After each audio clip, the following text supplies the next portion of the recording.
Hello বন্ধুরা, Sita village food cooking চ্যানেলে আপনাদের সবাইকে আবারও স্বাগত। আশা করছি আপনারা সবাই খুব ভালো আছেন এবং সুস্থ আছেন। তো আজকে আমরা শীতল ষষ্ঠীর জন্য একটা গোটা সিদ্ধ রান্না করব, যেটা সরস্বতী পূজার সময় বিকেলবেলা দিন করা হয়। আর সরস্বতী পূজার ঠিক পরের দিনই কিন্তু এই চচ্চড়িটা খাওয়া হয়, আর পেঁয়াজ ছাড়াই কিন্তু বানানো হয়, আর পান্তা করে রাখা হয়, সেই পান্তাটা দিয়েই খাওয়া হয়। তাই চলুন সবজিগুলো দেখিয়ে দিই। প্রথম গামলাতে কিন্তু সব হাফ করে সবজি কেটে রাখা হয়। এখানে সমস্ত রকমের গোটা সবজি আছে, গোটা আলু, গোটা শিম, সব কিছুই গোটা আছে। এখানে বাঁধাকপি কেটে রাখা আছে, এখানে ফুলকপি, ওখানে বিনস কেটে রাখা আছে, আর এদিকে কিন্তু পুরো শাক আছে, অনেক রকমের পালং শাক, বোতে শাক, অনেক রকমের শাক, লাউ শাক ইত্যাদি আর অনেক শাক রয়েছে। আর এদিকে রয়েছে মটরশুঁটি। আজকের এই গোটা চচ্চড়ি রান্নাটা কিন্তু আমার মা করবে, আজকে আমি আর রান্না করবো না, আমি ক্যামেরা ধরে থাকবো। প্রথমে উনানে একটা কড়া বসিয়ে দিয়েছে মা, দিয়ে তারপরে শাকগুলোকে দিয়ে দিচ্ছে, সমস্ত রকমের শাক, লাউ শাক সব রয়েছে, দিয়ে প্রথমে ভাপিয়ে নেবে একটু, অনেক বেশি রকমের শাক তো তাই। তো ঢাকা দিয়ে একটু ভাপিয়ে নেওয়া হয়েছিল, খুন্তিটা দিয়ে নেড়ে চেড়ে দিল। এখন বাঁধাকপিটাকে দিয়ে দিচ্ছে, অনেক বেশি বাঁধাকপি একটা, তো সেটা বড় বড় করেই কাটা হয়েছে কারণ অনেক সবজি সেই জন্য। তো এখন কপিটাকে দিয়ে দিচ্ছে, দিয়ে ঢাকা দিয়ে দেবে। কিছুক্ষণ পর ঢাকনাটা খুলে নিল, নিয়ে কিন্তু উল্টে পাল্টে দেবে। এবার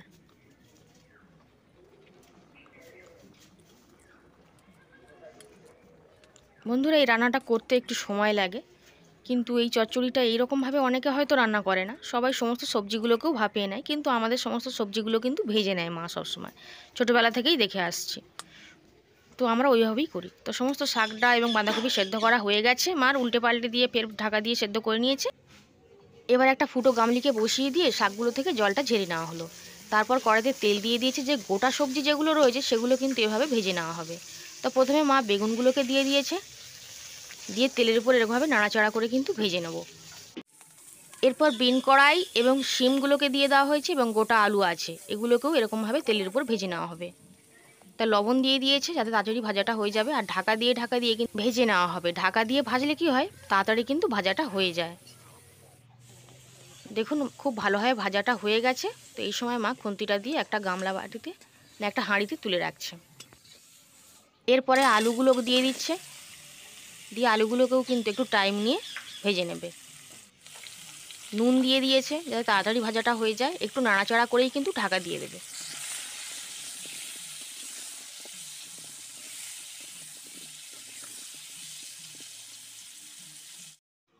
আলুগুলোও দেখুন লাল লাল করে ভাজা হয়ে গেছে। তো আলুগুলোকেও এখন তেলটা ঝারিয়ে রেখে দেবে।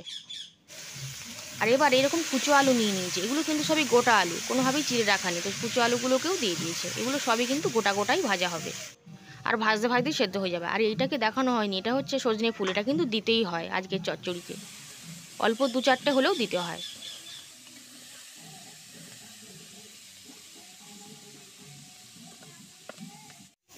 এখন কুচো আলু কিন্তু ভাজা হয়ে গেছে, তো সেগুলোকেও মা আর এক জায়গায় তুলে নেবে। আর তেলটা বাড়িয়ে দিয়ে ওই তেলে কিন্তু ফুলকপিটা দিয়ে দিয়েছে। ফুলকপিটা আমি একটু ছোটো ছোটো করে কেটে দিয়েছি, যাতে খুব তাড়াতাড়ি ভাজাটা হয়ে যায় এবং ভালোভাবে ভাজাটা হয়। তো মা ওখানে লবণ ছড়িয়ে দিয়েছে, দিয়ে খুব ভালোভাবে উল্টে পাল্টে দিয়ে ঢাকা দিয়ে দেওয়া হবে। ঢাকা দিয়ে ভাজলে কিন্তু তাড়াতাড়ি হয়ে যাবে ভাজাটা। এভাবে ফুলকপিটাকে ভেজেও তুলে নেওয়া হলো। সব সবজি ভাজা হয়ে গেছে। এরপর কড়াইতে মা বেশি করে তেল দিয়ে দিয়েছে, আর ফোড়ন দিয়ে দিয়েছে 5 ফোড়ন, তারপর দিয়ে দিচ্ছে তেজপাতা, আর দিয়ে দিচ্ছি চেরা কাঁচা লঙ্কা। খুব ভালো করে একটু ভাজা ভাজা করে নেওয়া হবে। আমি এদিক থেকে খুন্তিটা একটু নেড়ে চেড়ে দিচ্ছি। আর এই যে হাফ করে রাখা সবজিগুলো ছিল, এবার কিন্তু এইগুলোকে দেওয়া হবে।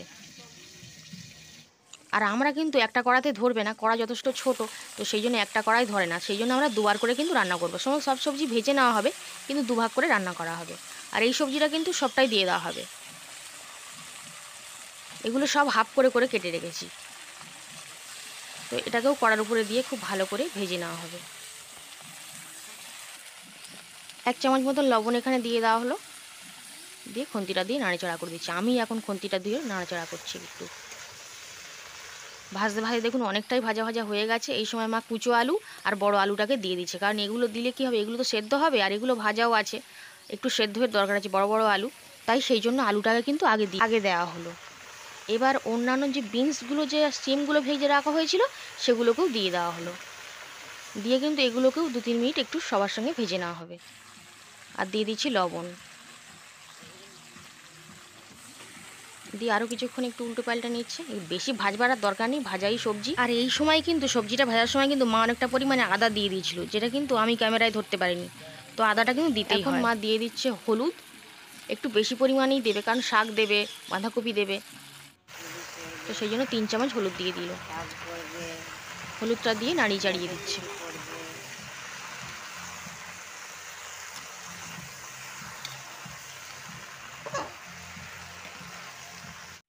এবার গুঁড়ো মশলাটা দিয়ে দিচ্ছে, জিরের গুঁড়ো এবং ধনিয়া গুঁড়ো 4 চামচ মতন দিয়ে দেবে। আর এই সমস্ত সব সবজি যেটা ভেজে রাখা হয়েছে, সমস্ত সব সবজির হাফ অংশ করে কিন্তু দেওয়া হয়েছে, হাফ কিন্তু তুলে রাখা হয়েছে, ওটা দ্বিতীয় ব্যাচে কিন্তু করা হবে, আর এক কড়া রান্না হবে তখন হবে। আর এখানে 2 চামচের বেশি কিন্তু লঙ্কার গুঁড়োটা দেওয়া হলো। কাঁচা লঙ্কা অনেকটাই দেওয়া হয়েছে, আর সব শেষে টেস্ট করবার সময় দেওয়া হবে। আর সজনে ফুলটাকে দিয়ে দিলাম, আর দিয়ে দিচ্ছে মটরশুঁটি, হাফ দেওয়া হচ্ছে। 1 বাটি পরিমাণে করেছিলাম, তো হাফ দিল। খুব ভালো করে আরও 1-2 মিনিট নাড়িয়ে চাড়িয়ে দিচ্ছেন মা।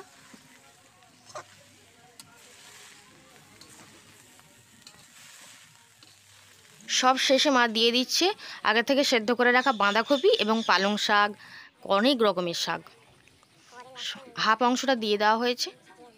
দিয়ে খুন্তিটা দিয়ে একটু নাড়িয়ে চাড়িয়ে দেবে, আর লবণ দিয়ে দিল।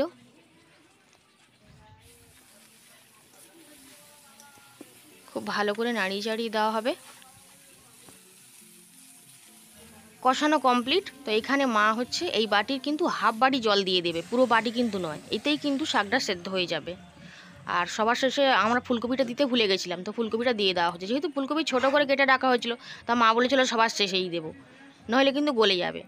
তো ফুলকপিটা দিয়ে ঢাকা দেওয়া হয়ে গেছিলো, বেশিক্ষণ লাগেনি। কিছুক্ষণ পর দেখুন ঢাকনাটা মা খুলে দিয়েছে, আমি ছবিটা নিয়ে নিচ্ছি। আর মিষ্টি দিতে হয় একটু, তো মিষ্টি দিয়ে দিয়েছে, আর নুন তেল ঝাল সবটা দেখে নিয়েছে। তারপরে মা আর একটা কড়া বসিয়ে দিয়েছে, আর আমি এখানে একটা পাত্রে তরকারিটাকে নামিয়ে নিয়েছি, নিয়ে একটু খেয়েও নিয়েছি। তো আপনারা দেখুন যে গোটা সিদ্ধ রান্নাটা এরকমই দেখতে হয়, আর খেতে তো ভীষণ ভালো হয়। আর সবাই হয়তো এরকমভাবে করে না, কিন্তু আমাদের বাড়িতে এরকমভাবেই রান্না করা হয়।